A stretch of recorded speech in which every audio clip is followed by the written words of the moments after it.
Kunto yang disebut tadi, saya beberapa kali menulis soal Pak Kunto waktu dia beberapa kali melakukan pertemuan-pertemuan intensif dengan teman-teman dari Koalisi Aksi Menyelamatkan Indonesia ketika beliau Pangdam Siliwangi dan menulis di Kompas, tapi yang tidak menulis di Kompas sebenarnya Pak Kunto tuh menyebarkan pikiran-pikirannya yang sangat revolusioner tentang proxy war dan lain-lain, itu yang mungkin dianggap meresahkan bagi kelompok-kelompok yang merasa establishment. Karena Pak Kunto itu pikiran-pikirannya progresif revolusioner.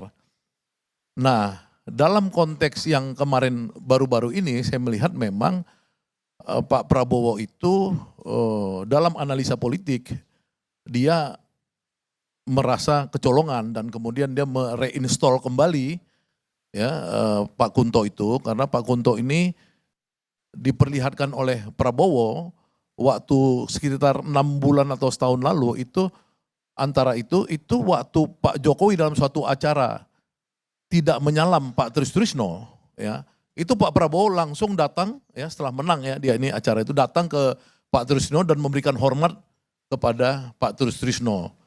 Nah, secara post factum kita melihat ya setelah di reinstall Pangko Wilgap Pak Kunto ini di acara forum perwira PPAD kemarin Angkatan Darat Perwirawan itu jelas-jelas bahwa Pak Trisno didudukkan di sebelah Pak Presiden. Jadi artinya Pak Presiden itu merasa secure melakukan satu persekutuan politik dengan Pak Tri dan jaringan Pak Tri. Itu pertama yang saya lihat sebagai satu pertarungan di Matahari Kembar ini. Nah, tentu saja orang-orang yang mendukung Pak Prabowo menjadi presiden, yang dulu dari rejim Jokowi, ini melihat bahwa kembar ini terjadi sekarang karena kita melihat Prabowo itu pikirannya berbeda. Ya, karena manusia ini kan berpisah atau bersatu salah satunya karena kesamaan pikiran atau perbedaan pikiran. Pikiran-pikiran Pak Prabowo ini baik ke belakang yang disebut histori maupun ke depan yang disebut dengan proyeksi itu berbeda dengan rejim yang mengantarkan dia sebagai presiden. Contoh tentang 2 hari lalu Pak Presiden menyatakan pikirannya tentang sejarah Muso dan sejarah Kartosuwiryo. Ya, dia mengatakan bahwa ada intervensi asing dalam masuknya Muso dalam pemberontakan komunis di 1948. Di rejim sebelumnya, di mana Presiden Jokowi menginstall dirjennya namanya Hilman Parit, itu sudah dibuat satu buku panduan tentang siapa pahlawan Indonesia, yang di mana di situ tidak ada Hasyim Asyari dan tidak ada Muhammad Natsir, yang ada justru tokoh-tokoh PKI semua di situ, kebanyakan, ya kan ada Alimin, ada macam-macam lah tokoh PKI, Aidit apa segala. Nah ini kan dengan statement dari Pak Prabowo itu dikoreksi sama dia bahwa sejarah ini dimenangkan oleh kaum nasionalis, bukan PKI, bukan juga si Kartosuwiryo. Jadi ini dimenangkan oleh kaum nasionalis. Itu adalah sejarah diterangkan oleh Pak Presiden kita. Jadi itu pikirannya udah beda yang di masa lalu.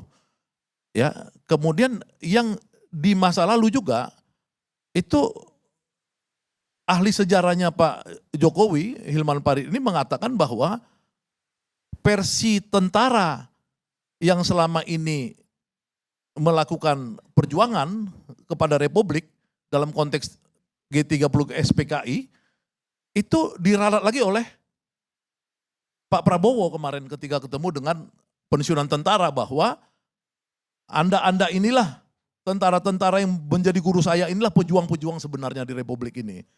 Jadi ada ketidaksamaan pikiran, terutama kemudian yang juga ke masa depan. Pikiran-pikiran Prabowo yang progresif, revolusioner, di mana negara hadir. Kalau dulu misalkan hampir semua pantai, pinggir pantai itu dikasih sama cukong-cukong, sekarang oleh Prabowo diambil negara. Ilegal sawit bebas di zaman rejim lalu, di zaman Prabowo diambil semua ilegal sawit yang diambil oleh konglo-konglo ini. Nah ini kelihatan pikiran tindakan Pak Prabowo ini berbeda, maka kemudian terjadilah matahari yang tadinya kelihatan satu akhirnya kelihatan pelan-pelan nih bergeser. 1 jadi 2. Nah, kalau yang kedua ini nggak ngerti bahwa Pak Prabowo ini sebenarnya kalau dari sisi saya, dia punya dua sisi kehidupan.